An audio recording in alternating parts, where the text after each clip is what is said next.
एक लड़की रोजाना की तरह अपने घर से निकलती है और घर से निकलने के बाद ऑटो लेती है। ऑटो लेने के बाद रास्ते में पहुंच जाती है। वहां से उतरकर रास्ते से अयोध्या श्री राम मंदिर में जन्मभूमि में सफाई करने के लिए जा रही थी, जो कि वहां पर वो जॉब किया करती थी। लेकिन तीन लड़के आते हैं और उस लड़की को उठा ले जाते हैं, उसकी किडनैपिंग करते हैं और पास में ही एक गैराज होता है, उस गैराज में लाके उस लड़की के साथ दरिंदगी करते हैं, लगातार बलात्कार करते हैं, अलग अलग जगहों पर ले जाकर बलात्कार करते हैं।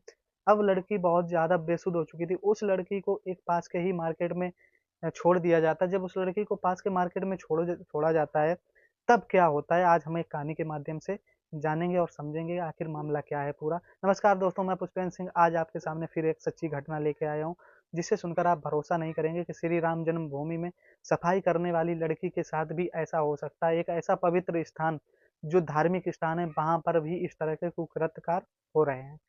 उत्तर प्रदेश का एक जिला है अयोध्या। अयोध्या श्री राम जन्मभूमि के नाम से ही जाना जाता है। दरअसल ये लड़की जो है ना, ये लड़की गोपीनाथपुरा राहा रुआनी तहसील सभाब जिला अयोध्या की रहने वाली होती है, जो श्री राम जन्मभूमि में साफ सफाई का काम किया करती है। लड़की एफआईआर में बताती कि वो दरअसल लड़की बताती कि वो रोजाना अपने दैनिक कार्यों से निवृत्त होकर श्री राम जन्मभूमि में साफ सफाई का काम करती है और अपने घर चली जाती थी।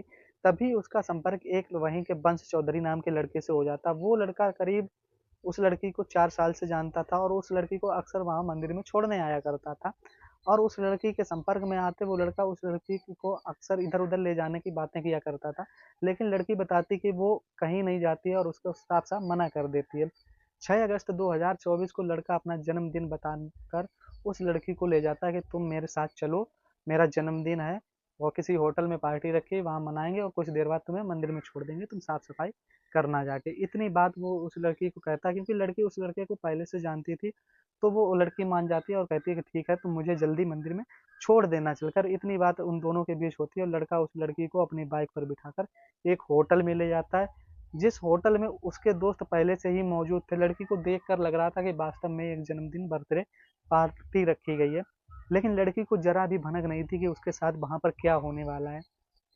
उस लड़की के साथ वंश चौधरी मिलकर और उसके दोस्त मिलकर उस लड़की का बलात्कार करते हैं, उसके साथ रेप करते हैं और उसके साथ दरिंदगी करते हैं और उस लड़की का वीडियो भी बना लेते हैं, अश्लील वीडियो उतार लेते हैं और अपने फ़ोन में सेव कर लेते हैं। अब लड़की से कहते हैं कि अगर तुमने अपना मुँह खोला तो ये वीडियो सोशल मीडिया पर वायरल कर दूंगा। अब धीरे धीरे उस लड़की का शोषण होता रहा। 10 अगस्त 2024 को फिर लड़की को दोबारा बुलाया जाता है और उस लड़की के साथ फिर बलात्कार किया जाता है। जो 6 अगस्त की दिन में हुआ था, वही अब 10 अगस्त को भी उसके साथ किया जा रहा था। लड़की अब बहुत ज़्यादा परेशान हो जाती है। लड़की जब परेशान हो जाती है तो वो मुंह खोलना चाह रही थी, लेकिन उन लड़कों के पास वीडियो था तो वो मुंह नहीं खोल पा रही थी। धीरे धीरे 2-3 दिन गुजरने के बाद वंश चौधरी एक ऐसी साजिश रचता है कि वो उस लड़की को रास्ते से ही अगवा करवा लेता है। 3 लोग उस आते हैं और उस लड़की को अगवा कर लेते हैं। उस लड़की की किडनैपिंग कर लेते हैं। किडनैपिंग के बाद उसे पास के ही एक गैराज में ले जाया जाता है, जहाँ पर उस लड़की के साथ बारी-बारी से रेप किया जाता है। जैसे ही वो रेप की वारदात को पूरा करते हैं, उसके बाद फिर लड़की की लोकेशन बदल दी जाती है। लड़की को दूसरे स्थान पर ले जाया जाता है। अब दूसरे स्थान पर फिर वही दरिंदे उस लड़की के साथ बलात्कार कर रहे थे। लगभग 8 लोग उस लड़की के साथ अलग-अलग जगहों पर ले जाकर बलात्कार करते हैं। लड़की बदहाल हो चुकी थी। जब उस लड़के के शरीर में बिल्कुल जान नहीं बची थी, तो वो लड़के मिलकर उस लड़की को एक तिराहे के पास छोड़ देते हैं, जो एक मार्केट का इलाका होता है। वहाँ पर लड़की खड़ी थी। जैसे ही लोग उस लड़की को देखते हैं, तो सब मन में यही चल रहा था कि शायद इस लड़की के साथ कुछ गलत हुआ। उसकी हालत इस कदर थी कि कोई भी व्यक्ति देखकर पहचान लेगा कि इस लड़की के साथ कुछ गलत हुआ है। लड़की इन सब चीज़ों को बर्दाश्त कर लेती है, लेकिन वो 2 सितंबर 2024 को एक पास के ही राह रुहानी इलाके में थाने में जाती है और उसके पिताजी एफआईआर दर्ज कराते हैं। एफआईआर में 5 लोगों के नाम दिए गए थे। एक वंश चौधरी नाम गया और दूसरा अजय चौधरी, जो अयोध्या का ही रहने वाला है। उदित नाम होता है और एक सत्यम होता है और वंश 2 नाम अज्ञात होते हैं। इतने नाम लड़की एफआईआर में दिए जाते हैं। एफआईआर की कॉपी मिली है, उसमें रेप की धारा नहीं लगाई गई थी और बाकी 3-4 धाराएं लगी हुई थी। पांचों आरोपियों को पुलिस गिरफ्तार करती है। पुलिस गिरफ्तार करने के बाद इन्हें जेल भेज देती है। अभी तक 3 व्यक्ति फरार हैं। उनके इलाकों और उनके ठिकानों पर पुलिस लगातार छापेमारी कर रही है, दबिश दे रही है।